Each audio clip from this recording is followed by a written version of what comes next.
Welcome back to the channel. This is the DT466E engine on my 2006 International bus. So we're going to start doing a little bit of engine work on it. This bus has a bad EGR valve, which is a common failure on this motor. So we're going to start working on that today. So the EGR system on this particular bus, roughly 2004 is when the first set of EPA emissions requirements came in. And so the EGR is kind of considered the first generation emissions control. That's the only emissions control this engine has. So what the EGR does is when exhaust gas comes out of the engine, out the manifolds, instead of going directly to the tailpipe and being exhausted out like it did prior to 2004, what this does is the exhaust valve or the exhaust gases are sent up to the EGR, which stands for exhaust gas recirculation, and that goes into a valve.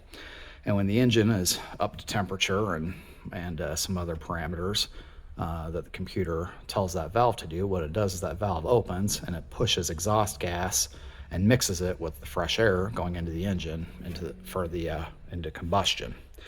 And so a common failure on these is that exhaust gas, that valve fails and it dumps too much exhaust into the engine, which doesn't give it enough fresh air and causes the engine to choke and sputter and die, which is what this one's doing. But before that exhaust goes back into the fresh air, when it comes off the engine, the gas needs to be cooled first, which is where the EGR cooler comes into play. So kind of the order is, combustion happens inside the engine and comes out and goes through basically a Y fitting. And some of that exhaust goes through a cooler where there's a series of tubes that are surrounded by coolant being pumped through the system. The exhaust gases are cooled, goes over that valve, and then that valve opens and closes as necessary to push exhaust back into the fresh air, and basically it reburns some of that gas. And the idea being then you have less NOx coming out the engine, less emissions, and better for the environment. Unfortunately, this system is known to some failures. Those EGR coolers tend to fail. When the cooler itself fails, what it'll do is it'll mix the coolant and exhaust gases. So instead of the tubes going through there full of gas and just being cooled on the outside by the coolant, the antifreeze will mix with the coolant, and you'll get a very large puff of white smoke. Actually, more than a puff, you'll get just a ton of white smoke coming out of your exhaust. Your exhaust will smell very sweet from the coolant being burnt off, and eventually you'll basically run out of coolant because it's all being burnt out your tailpipe. And then your low coolant light will come on, your engine will overheat, and you'll be stranded on the side of the road. The other failure, so looking at this engine, this tube right here, and that runs all the way back alongside the engine, that's your EGR cooler. And I can tell this one's been replaced once already. That cooler is no longer blue.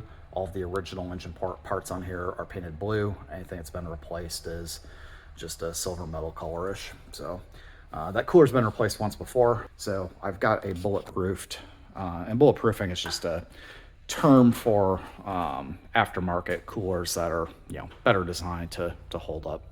So we've got a bulletproof one I'm going to be installing on here. And then if we go around the other side,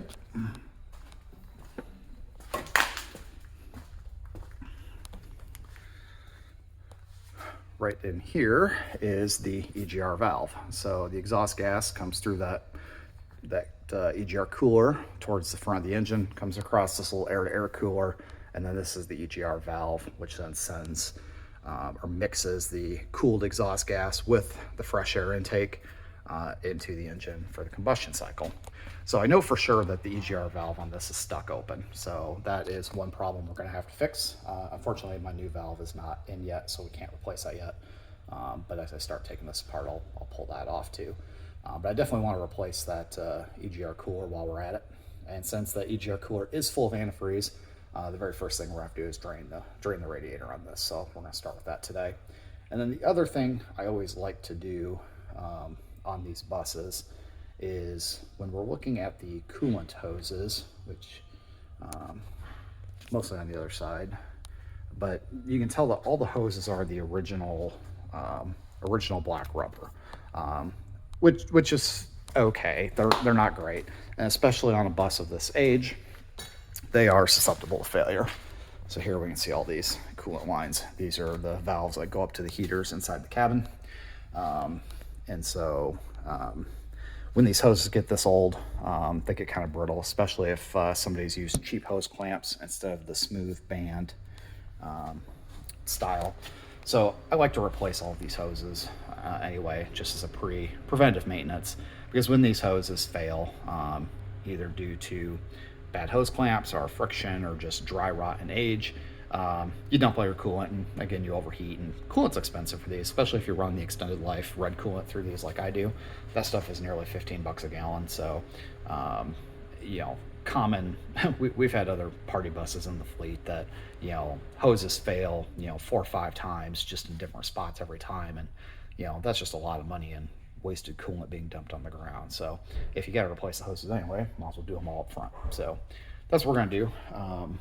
I've got a whole reel of blue silicone heater hose that I'm gonna use. This is 1-inch diameter hose. It's kind of been on back order with supply chain issues for a while this year, but I do have a whole roll of it now. So we're gonna first drain the coolant. I'm gonna crawl under the radiator, throw a couple 5-gallon buckets under there, drain all the coolant down. That also gives us a chance to really inspect the coolant, which I think is in pretty good shape, at least based on what I can see in the reservoir. So looking at the reservoir, it is full. The color on it's still good, so I think it's probably fine, but we'll see what it looks like when we drain it out. Not really a point in flushing this if we don't need to. This coolant is you know, supposed to be good for several 100,000 miles, the red extended life. So it looks like it's in pretty good shape. I don't think we need to do a full flush and replace it right now, but that is the plan for today. Don't know how far we'll get. The party bus you see off in the background there, that white one, is kind of priority for today.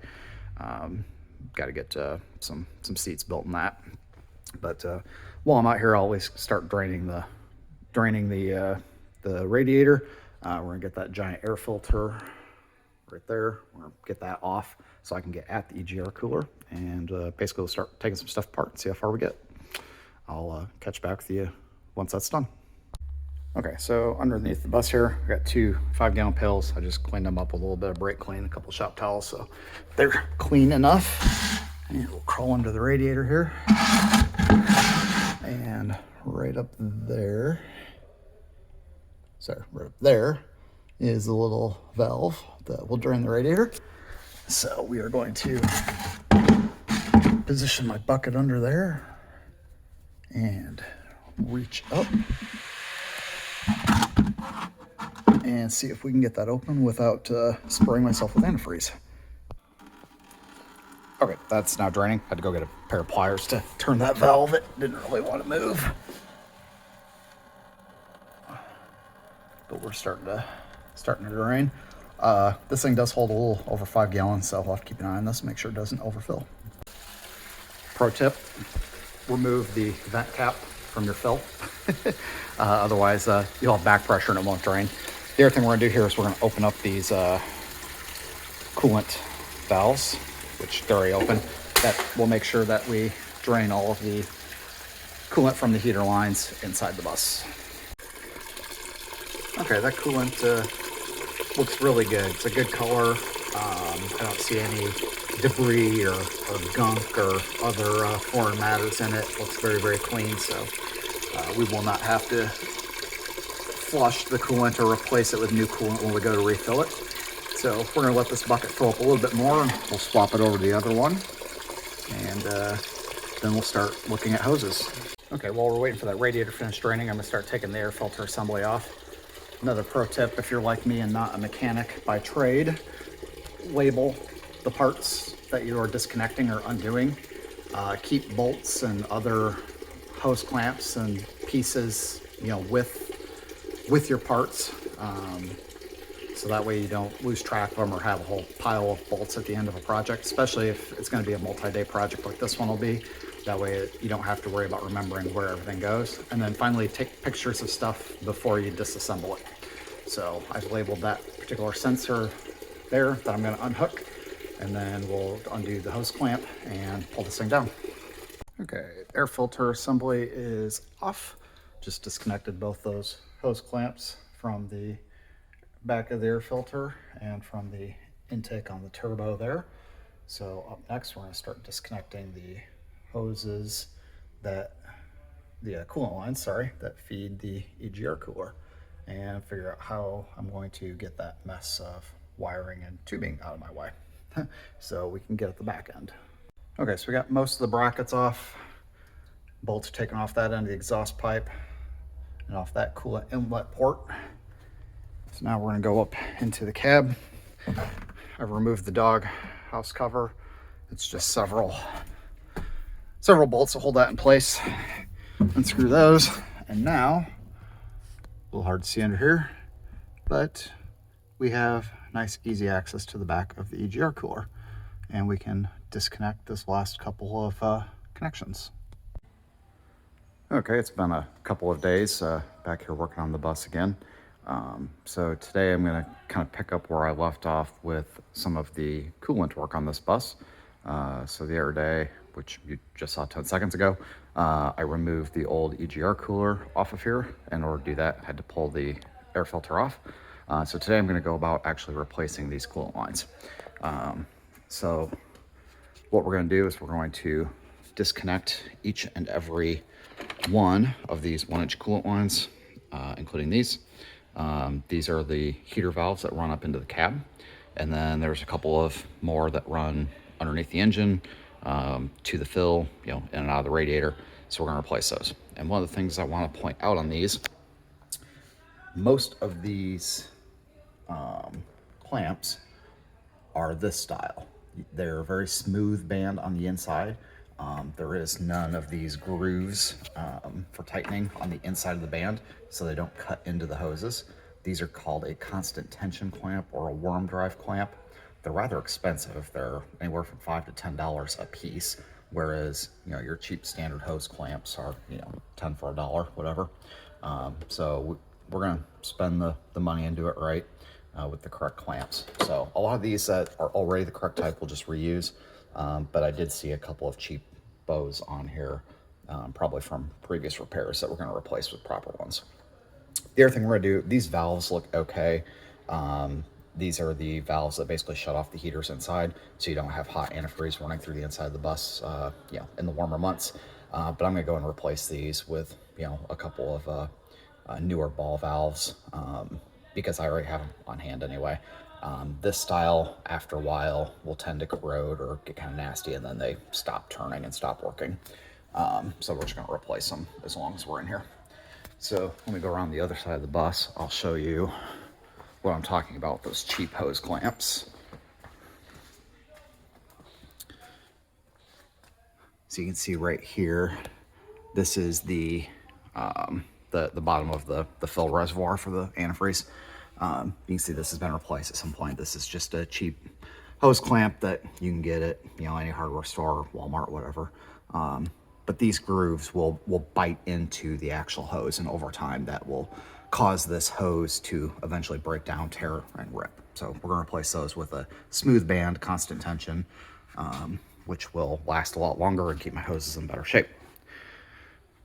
So those two lines I was just showing you, the one with the valves on them, this is where they enter the bus, up here, right underneath the steering wheel. A lot of buses, especially Midwest buses, but apparently not this particular one from Arizona, have a second heater inlet right here, where it looks like they actually ran, I think these are air conditioning lines instead. So you can see that these two knockouts would normally have a heater hose running in there, and there would be a T somewhere in here for those. And then that would feed a stairwell heater that normally is right there, but there's just a blanking panel here. So this being a Arizona bus, they apparently decided they didn't need the extra heat. So where we're gonna get started is my favorite place to work, underneath the steering wheel and driver's area. Real fun working under here, nice and tight. But we're going to take off, I know it's gotten dark in here, sorry. We're going to take off these access panels so I can get in there at the actual hoses. And those I'll show you too once I get it undone, but those hoses will connect into the heater right there underneath the driver's seat. Okay, found my flashlight, so hopefully it's easier to see now. But these are all the panels I just took off. 3 of them there, variety of little screws. You can see where just the coolant lines come in through those ports in the engine bay and connect right up to here with more hose clamps. So we're gonna start unhooking all of those and running new cable in here. I will also eventually be changing out the coolant lines that run from the back of this heater and along the inside of the bus, but that'll be a project for another day after all the school bus seats are out. I don't need to do that right now, and it's a lot easier to do once the seats are out. But for now, I want to get all of these done so that all of the hoses in the engine bay have been replaced. So I would like to briefly talk about coolant hoses. This is just standard 1-inch black rubber coolant hose. That's what's on the bus stock. You can get that at any auto parts store. It's relatively inexpensive, medium durability, will last for several years. But what I like to use when I'm replacing these is the silicone hose. It's made by a company called FlexFab, and I've got 2 different types here. The blue is just a standard, which is what I normally use. It's got a rubber, not rubber, but yeah, silicone's much higher quality than the black rubber hose, and is about the same overall diameter as the black. This green is a premium hose and has a little bit thicker walls on it, so it's a little bit wider diameter. So for the most part, I just use the blue. I will use the green for the run that goes underneath the radiator, where a little bit thicker diameter, works better. There is a pretty significant cost difference in the blue and the green, so the blue is good enough, considering that the silicone hose is significantly more expensive than rubber anyway, but that stuff will last forever, and I don't ever want to have to change these hoses again. So I'm only going to use the green in a couple of spots that are subject to more wear and tear from the road, things like that. And also you kind of got to be careful in some of the spots you're running throughout the engine bay anyway, where there's channels or ducts that this stuff has to go through, because the green is just a little bit wider and harder to pull through some of them areas. I learned that lesson the hard way on another bus we did. So these are the hoses I'll be using. I've got a few just odd lengths here. I also have a section of 1/2-inch that gets used for some of the vent lines across the top. I'll show you those when I get those installed. And then the other thing I will do is to help protect the hoses in areas where there could be rubbing or chafing or things like that. I'll actually slice open some of this old black hose and then use that as kind of a channel to run the hose around to protect it. You can also use the plastic split loom if you've got it, but old chunks of hose work just as good, if not better. Okay, the first hose is off. Sometimes these things, depending on how long they've been molded in place, don't want to come off nicely. So I just take a utility knife and create a slice in the hose to get it to come off loosely. Obviously, if you're just repairing something, you wouldn't do that, but I'm replacing this whole hose so I can cut it up all I want. But pro tip, there's no low point drain anywhere in a bus's coolant system. So even though I've drained the radiator already, there is still some coolant in some of these lines. So, have a bucket and some rags, handy to clean up any spillage. Okay, I got the first line installed here. And run across here, and I'm getting ready to make the connection for the new ball valve. So a couple of things to note. First is, you notice I'm only doing one line at a time, and that is for a reason, to make sure that I don't get the flows mixed up. For most of the heaters in there, I really don't think it matters, but when you start getting into the engine lines, it's very important that the flows are correct. So just to make sure I don't accidentally make a mistake, I only do one at a time.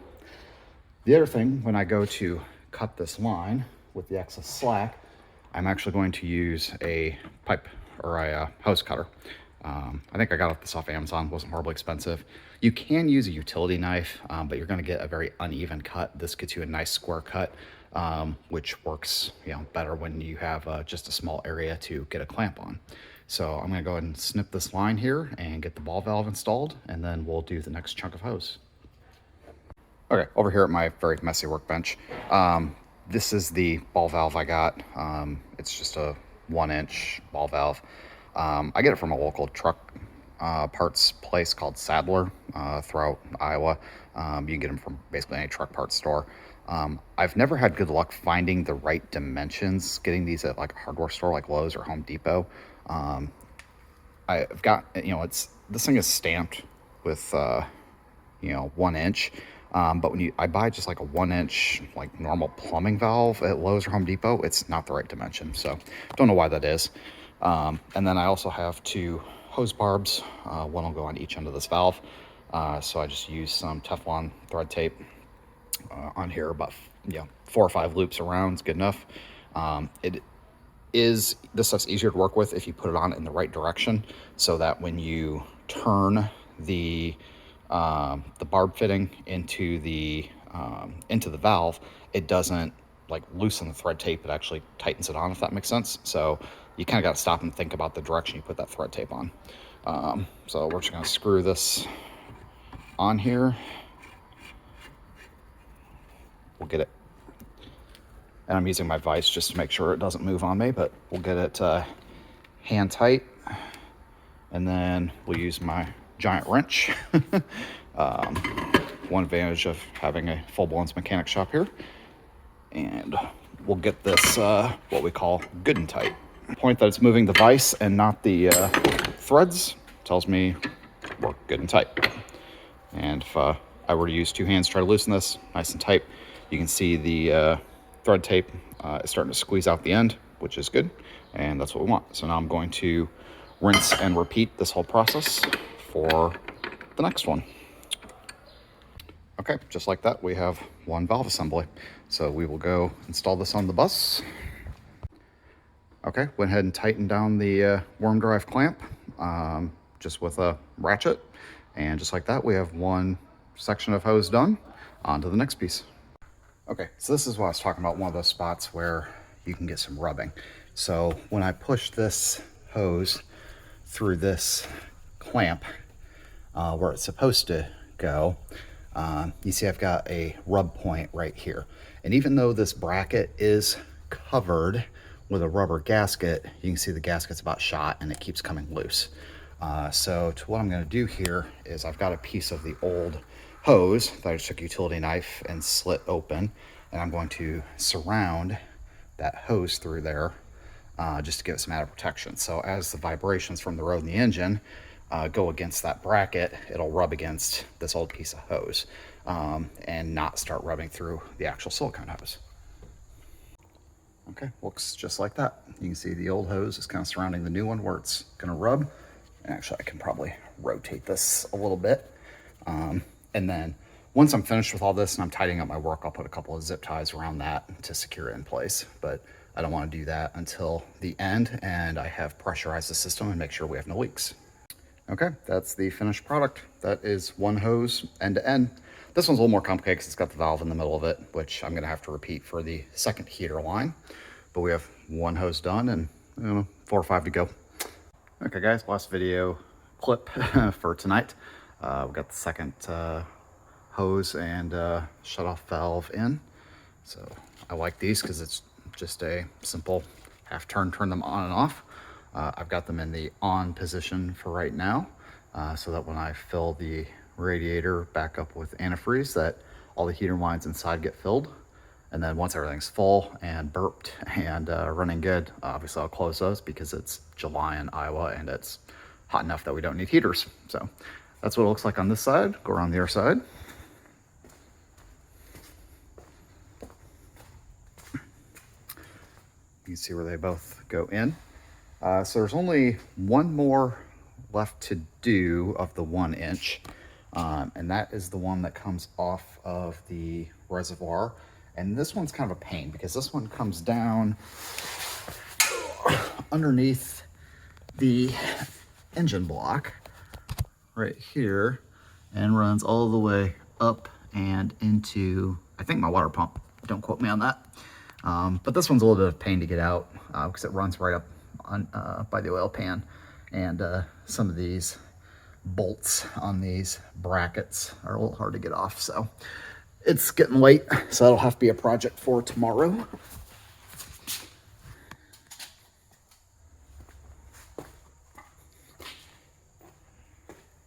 And here's what it looks like inside.